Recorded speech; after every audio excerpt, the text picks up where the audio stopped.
市长吴伟特表示，徛伫区域联防甲县市合作，特别是台北甲新北市的疫情严重所造成的检验塞车的困难，所以淡市卫生局的检验中心原本只是做食品安全的检验，不过现在已经通过中央疾病管制署的认证，以后采检当然免送其他县市，甚至会当协助各县市来执行。而这项超前部署的检验，嘛成为全台湾第一个县市政府的卫生中心才有的。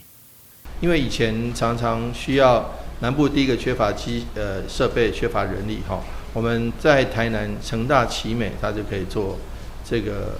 检验的服务，还有一些少数几个医院。那但是以卫生局的这个层级来讲，我们台南市是全国第一个。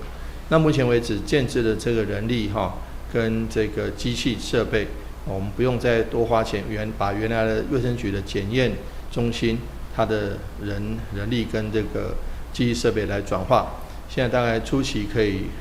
每天可以筛检大概200个检体，然后这个等待我们继续扩充量能跟人员的话，那中央也会补助，那将来可能渴望再获得更多的提升。这是先超前部署来建制这个。检验能量，因为我们第一线的筛检站筛检出来的这个检体，如果每次都要后送到这个中北部去的话，第一方面，中北部现在本身已经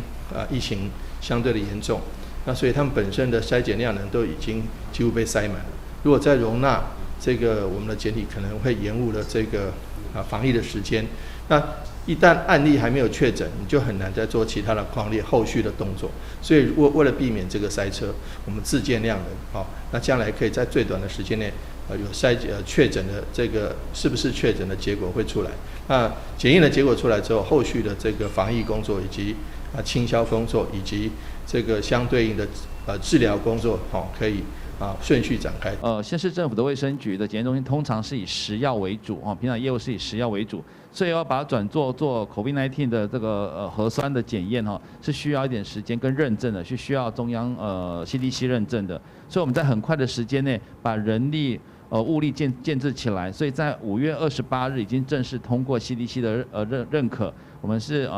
台湾。县市政府里面第一个可以做这个COVID-19 的核酸检验的一个检验中心，那一天的量呢，目前是200，以协助疫调的一个匡列的检验为主。为了因应一旦需要采检的人愈来愈多，不管是筛检站还是检验中心，若拢塞车，对疫情的判断甲防疫作为都有真大影响，所以台南市强调一定要超前部署。但新闻管制何超邦采访报道。